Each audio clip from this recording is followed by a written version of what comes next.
tournée économique bu njiitum réewum Sénégal doon am ci région bu Kédougou Kaolack Kaffrine ak Fatick dëkk bi di Mame Mbindis doon ko xaar àjjuma 17 novembre 2023 mbooloo bu takku teewoon fa. Tournée économique bi nekkoon benn cadre d'évaluation de l'état d'exécution bu gouvernement bi jëloon ci conseil des ministres délocalisé bu nu amaloon ci Fatick le 26 juillet 2012 gouvernement bi adopté woon benn investissement pour région bu Fatick mu dolli woon ci 209,10 milliards ñu waloon ko def ci 19 secteurs dooleel mbay mi l'élevage commerce la microfinance le tourisme l'artisanat infrastructure services le transport l'énergie l'éducation et la santé kii di son excellence le président de la République doon ci ñëwaat. Le gouvernement m'a proposé un programme d'investissement public 2024-2026 de 753 milliards. Je rappelle qu'on est parti de 230 la dernière fois. Je voudrais rajouter à ces 753 milliards 100 milliards qui permettront de prendre en charge les préoccupations qui ont été prises ici pour développer un hub de services, mais également un hub industriel, et qui permettront aussi de prendre en charge un certain nombre de programmes annexes qui ont été indiqués. Donc, au total, le programme validé sera de 853 milliards de francs CFA pour le PIB 2024-2026. Alors loolu nag Fatick moom mosul gis lu toll noonu ndax léegi autoroute bi ñëw ñu naan waxay autoroute baa ngi ne di romb. Alors donc il est cohérent ce programme et il répond aux attentes exprimées par les autorités territoriales, les forces vives de la région et les populations à la base. Dès lors, avant de revenir sur les décisions qui vont marquer ce conseil présidentiel, je voudrais, sur certaines interventions,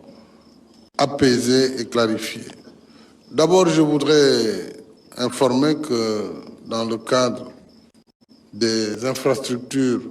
culturelles, nous avions décidé de moderniser le projet d'écomusée de Diakhao pour la maison du Boursine. C'est un projet que j'ai confié d'ailleurs au bureau d'architecture et de conservation de la présidence de la République pour le souvenir et la préservation du patrimoine immatériel. Et c'est l'occasion de saluer une autre fille de la région, Madame Djouga Sila Diouf, épouse de mon frère ami l'architecte Abou Émile Diouf, qui a travaillé avec moi dès 2002, lorsque j'ai été élu maire de Fatick, avec le projet des 3F. 3F, c'était fonder le Fatick du futur. Fonder le Fatick du futur. Alors tout ce projet que vous voyez là, ils ont raison, c'était des rizières. Et moi, j'avais dit en tant que maire, je ne vais pas construire dans l'ancien Fatick, notamment le quartier Escale, démolir pour faire des choses tout à fait étriquées. Il fallait prendre une nouvelle région, l'aménager, la développer, cette nouvelle partie de ce Fatick aujourd'hui qui nous abrite autour de ce boulevard que Matarba et le conseil municipal ont bien voulu donner à mon nom il y a déjà plusieurs années. Voilà, depuis 10 ans déjà. Alors, donc, pour les transporteurs, je voudrais dire à Aladji Oumar Cissé que xool nañu bu baax toppoon nañu aussi nu ñu leen di jàppale pour ngeen am ay camions gros porteurs. Am na partenaire boo doon amoon wala bokk ay camion ci projet SNEMTEM xaw ma nu mu tudd loolu mais enfin amoon na si jafe-jafe ci modèle financier bi mais ñu ngi xool ak li ñuy def ak AFTU ci wàllu transport urbain nan lañ mën a généraliser loolu jotoon naa ci waxtaan ak Mbargou Badiane pour ñu renouveler parc bi parce que mënoo am ay tali yu baax am ay autoroute ba pare dawal ay oto yoo xam ne am nañu 40 ans mënul ànd donc à la kulli haalin faaw ñu renouveler le parc maintenant pour ñu renouveler parc bi tam foog ñu organiser waat le secteur du transport taxoon ma ne leen il faut ngeen ubbi ko ñu am capital dugal ko si comme ni ñuy ubbee secteur tourisme ni ñuy ubbee secteur économique yëpp gis nga xorom si bu njëkk ba jigéen ñi ñoo doon ñëw di gas di génne xorom avec des marais salants aujourd'hui c'est des industriels adduna noonu lay doxee il faut donc ñu accompagner transporteurs yi ak chauffeurs yi mais il faut que ñu xool accompagnement boobu nan lañ koy defee fekk état tam buy joxe ay garantie du nekk loo xam ne rek daf koy sànni parce que bu joxe garantie te dara sottiwul moom mooy obligé fay pour ay privé li nga xam ne moom la ñu def mais instruit naa ministre Mansour Faye pour mu xool avec FONGIP xoolaat dossier bi ay ministère de l'économie mais aussi ministère des finances pour ñu trouver quand même une solution définitive et durable sur le renouvellement du parc automobile du Sénégal gros porteur taxi comme transport interurbain foog naa 7 places moom waratul am ci Sénégal parce que loolu c'est dépassé jël ay nit tànc leen comme ay sardines ci oto buy def 7 places loolu waratul am dañu war a jàppale ñi yor transport boobu ci ay oto yu méngoo ak tey ni jamono di doxe amoon nañ d'ailleurs ay minicar de 14 places je sais pas finalement projet yooyu yëpp tam ñu xoolaat ko génne ko li ci des dinañ ko xool ensuite ci wàllu stade yi am na ay réhabilitation ou reconstruction ci stade départementaux yëpp c'est-à-dire loolu mu ngi déjà ci programme bi ñu taxawal tey muy les 853 milliards dinañ jël en charge les stades départementaux mais stade aussi bu ñu koy tabax warul def fukki at c'est pas normal lycée warul def fukki at ñu koy tabax donc il y a quelque chose qui n'est pas normal man je veux bien aider le secteur privé national mooy la ma waxoon ñoom Baboucar te defoon nañ ko ci jamonoom ci Fatick soo leen bëggee ñu dimbale leen def leen consortium ànd leen mais bu fekkee ku ne dafay yor ab compagnie boo xam ne amuloo sax 50 000 francs ou 50 millions de capital ou de capacité bëgg ñu jox la ay milliards ci marché mënul nekk ce n'est pas possible waaye boo leen àndee ñu utal leen financement ngeen nekk à la tâche maanaam liggéey bi ñu joxe ñu def ko parce que aussi état génne xaalis du am résultat du am population yi du ñu am satisfaction ñu wëlbateeku sanctionné ñu loolu c'est une double peine ça on peut pas soutenir ça moi je vais jamais soutenir des gens qui sont pas capables d'exécuter les marchés qui leur sont donnés jamais maintenant il faut les accompagner comment réaliser mais on peut pas être là tout le temps il y a le lycée de Sandiara je l'ai lancé en 2015 il est encore à l'état de gros œuvre vous croyez que ça c'est acceptable combien de stades Sédhiou partout on nous le dit Monsieur le Premier ministre il faut prendre des mesures radicales parfois il faut fâcher certaines personnes mais c'est pour le bien commun il ne faut pas laisser le laxisme nous gagner comme ça des gens qui ne respectent rien ils prennent les marchés appel d'offres ils plongent après pour commencer à négocier des avenants on leur donne des décomptes ils disparaissent c'est pas possible soit on est entrepreneur ou on ne l'est pas l'entrepreneur il se bat on l'accompagne nous on est là pour accompagner mais c'est pas parce qu'on est du parti ou parce qu'on est parent du président ou ñoo bokk suñu koñe ñoo bokk nga foog ne loolu c'est un permis de ne pas terminer les chantiers non je ne soutiendrai personne ci loolu je veux travailler jàppale nit ñi mais il faut qu'ils livrent les chantiers or bu ñu évaluer chantiers yi taxaw y en a plein sur l'électrification, sur les châteaux d'eau, sur les stades. Et ça, c'est pas acceptable. Sur les écoles. Il faut une revue globale, mais d'abord, chaque ministre doit faire la revue de son portefeuille.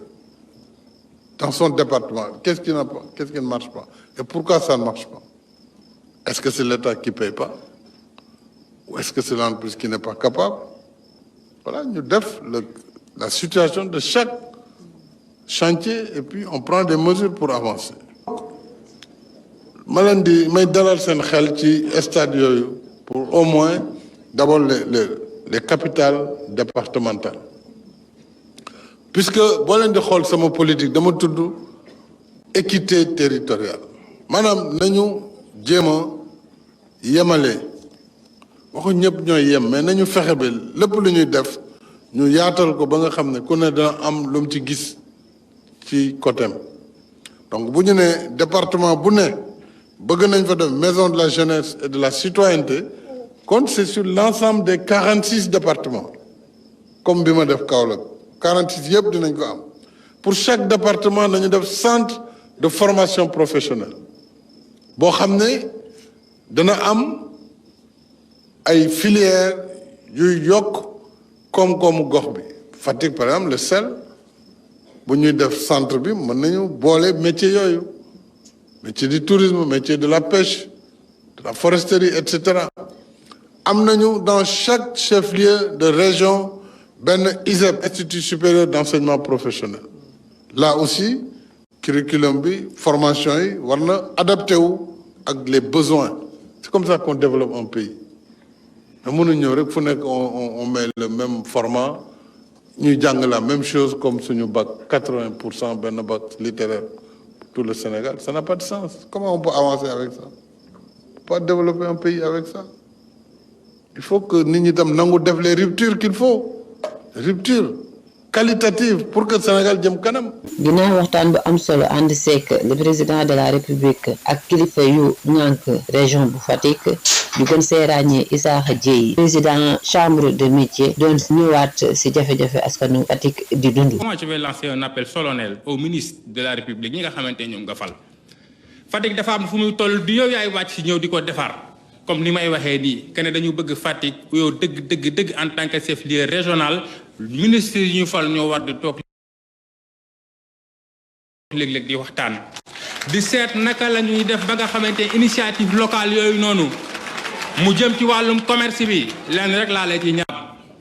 soo ñu defalee centre commercial de niveau mondial bu mag gëm naa ne ak doomi dëkk bi xarañte bi ñu am ñu joxante loxo àndandoo gëm naa ne mun nañ génne Fatick ci lii ndax ak lu ñu mënti wax yi tamit Fatick gars yi léeg-léeg liñ fiy soxla acte administratif kese lañ fiy ut si mais pour nga ñëw def fi leneen léeg-léeg dafay xaw a jafe. Excellence monsieur le président de la République c'est vrai indil nga ñuy tamit benn forage boo xamante ne moom mooy traité ndox bi ñun ñii ñëpp dañuy xàmmee ndax suñu bëñ yi loolu jeexal nga ko la génération future loolu dootuñ ko dégg loolu amatul mais monsieur le président de la République foofu yi tamit laaj na entretien ndax léeg-léeg ndox mi dafay taxaw ngeen ñamal ñu ko mu neex ba pare parfois su taxawee day métti loolu ci ñun. Monsieur le président entretien bi ñu xool ko mais am na ci yenn quartier yu mel ne Ndouk pression bi léeg-léeg itamit dafay wàcc foofu itamit ñu xool ko. Monsieur le président de la République dëgg la canalisation yi monsieur le maire wax na ko léegi muy un financement de 11 milliards de francs CFA mu nekk lu am njariñ ndax am na ci ay quartiers yoo xamante ni saa yu tawoon quartiers yi dañuy dig mais loolu wàññeeku na certes que nag inondation yi des na. mais man damaa gëm monsieur le président su fekkente ne investir nañ 11 milliards defar ay canalisation waratuñ mën a am ay canalisation à ciel ouvert ndax su fekkente ne ñu ngi gis ay canalisation à ciel ouvert c'est investissement boobu nga defoon muy 11 milliards yi da koy daal di nëbb ndax dañuy naan kon lii su baaxoon lii du tijjeeku nit ñaa ngi ciy gaañu nit ñi di ci fakastalu loolu bëgg naa tey monsieur le président ñu xool ko. monsieur le président xam naa ni may waxee ba tey laalaguma artisanat mais artisanat yi tamit dama koy briefing rek incha allah. parce que dama nekk quelqu'un ki nga xamante ne dama transversal comme ni artisanat transversal rek noonu laa transversal problème yi sport bi monsieur le président bëgg naa tamit nga jàppale suñu ñaari club yi on a AJ Fatick mais on a également le Jamono bi nga xamante ne moom moo nekk championnat Ligue 2 yéeg na Ligue 1 ñoom ñaar soo leen jàppale yaakaar naa dinañu am solo bu baax a baax a baax. prenant la parole, monsieur le président, en tant que le président de la chambre de métiers de Fatick. Fatick dañu am organisation exceptionnelle. 40 communes yi ngay gis yëpp installé nañ fa ay antennes communales et je parle sous le contrôle des maires ici présents. yàlla def na yi tamit ñu organiser artisans yi en association ba léegi suñu soxlaa menuisiers yi gis leen suñuy soxlaa mécaniciens yi gis leen ñëpp lu ñu soxla si ñoom dinañ leen gis mais parfois nag léegi menace la mu doon ci man parce que dama leen organiser ba ñu xam ñoom ñëpp itamit man la ñu yaakaar te léeg-léeg sama loxo du jote fa mu war a jote foofu itamit président bëgg naa nga bàyyi ci xel. concernant les villages artisanaux am nga ci yéene bu yàgg am nga ci yéene yi tamit bu am solo ndax waxoon ko koy tamit ci jokkoo ak ndaw yi ne man seetlu naa ne village artisanal yi daal na meloon rek la mel bëgg naa nga defal ko programme spécial surtout suñu village artisanal bii nga xam mi ngi nekk juste en face la gouvernance nekk en 100 mètres du boulevard Macky Sall ñun góorgóorlu nañ ba jël nañ architecte fay ko 1,5 million mu defal ñu plan jox nañ ko madame le gouverneur xam naa dina la ko wan te xam naa ne yow lu rafet rek nga bëgg su la ko madame le gouverneur wax ne vous allez pas tarder à le financer. monsieur le président or blanc bi muy sel bi ginnaaw yàlla moom la ñu am te yàlla def na encadré nañ les producteurs en GIE encadré leen itamit ba ñu nekk en coopérative ci ndimbalu DER yi tamit jotoon nañ financement bu 50 millions on s'en félicite te loolu yi tamit vraiment li leen encadré moom moo tax ñu mën a am loolu noonu. waxoon mais boobaak léegi ba tey chambre de métiers moderne guñ monsieur le président maa ngi lay ñaan pour que la modernisation des chambres de métiers soit une réalité ndax loolu moom mooy permettre tey gis nga suñuy présenté ci nga jaar yëpp artisanat doo gis ñu abi données statistiques yu leer dañ koy brosser rek même madame le gouverneur amu ko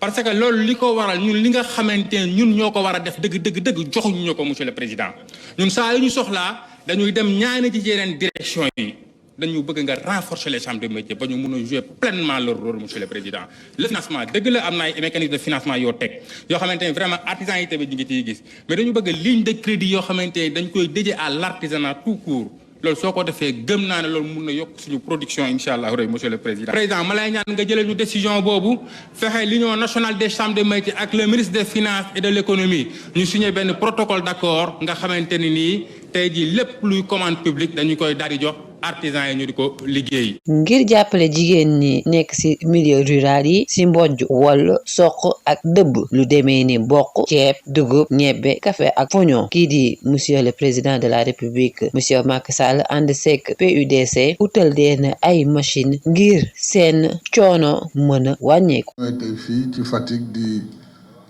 réceptionner loo matériel bu am solo ñu tuddee ko équipement post-récolte mooy équipement bi nga xam ne boo béyee ba pare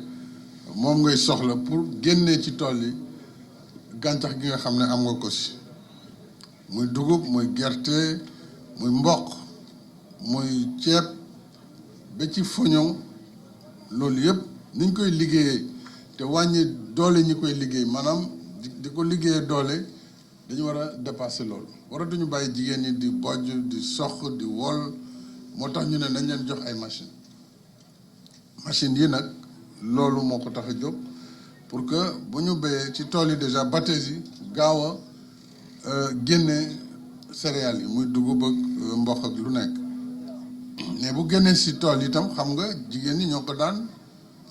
transformé ci seen doole bopp mooy li ñu doon wax bojj mooy nga dindi son bi mooy